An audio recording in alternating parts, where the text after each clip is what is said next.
চলছে পাট কাটা, মারাই ও শুকানোর কাজ। গ্রামীণ জনপদে কৃষকের কর্মব্যস্ততা।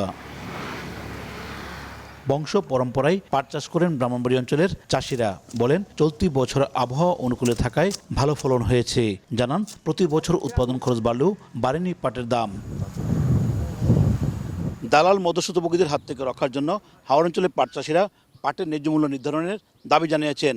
অন্যথায় পাট চাষে আগ্রহ হারাবেন তারা। সরকারের পাটকে যদি রেট দেয় তাহলে কৃষক বাঁচবে। মন ধরে আর কিনে এই 3000, 2000, 2500 এই মিলে কিনতেছে, কৃষক কেমনে পাচ্ছ? আমরা ফাট লম, ব্যাপারীরা ফাট কিনা সেরা গুদাম বইরা তুইব, শেষে গিয়া সেরা এরা ব্যবসা করবা, আমরা নিব কম দরে কিনা, এতে কৃষক লস। সরকার যদি ফাটের দর একটু বাড়াই দিত তাহলে আমরা গৃহস্থ পয়সা থাকতাম। কৃষি বিভাগ বলছে, চলতি মৌসুমে ব্রাহ্মণবাড়ী অঞ্চল থেকে অন্তত 60,000-এর বেশি বেল পাট উৎপাদন হবে, যার বাজার মূল্য অন্তত 100 কোটি টাকা।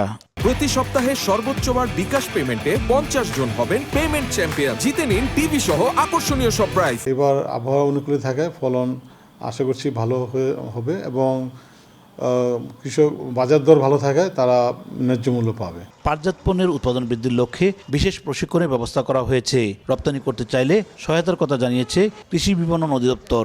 কেউ যদি পাট নিয়ে কাজ করতে চায়, পাট নিয়ে কোনো পণ্য উৎপাদন করতে চায়, তো আমাদের কৃষি বিপণন অধিদপ্তর থেকে সেই সুযোগটা আছে, কেউ যদি চায়। চলতি মৌসুমে হাওড় বিস্তৃত নাসিরনগর, সরাইল বিজয়নগর, নবীনগর এবং বানসারাপুরে 4575 হেক্টর জমিতে আবাদ হয়েছে দেশি কেনাফ, মেস্তা ও তুষা জাতের পাট।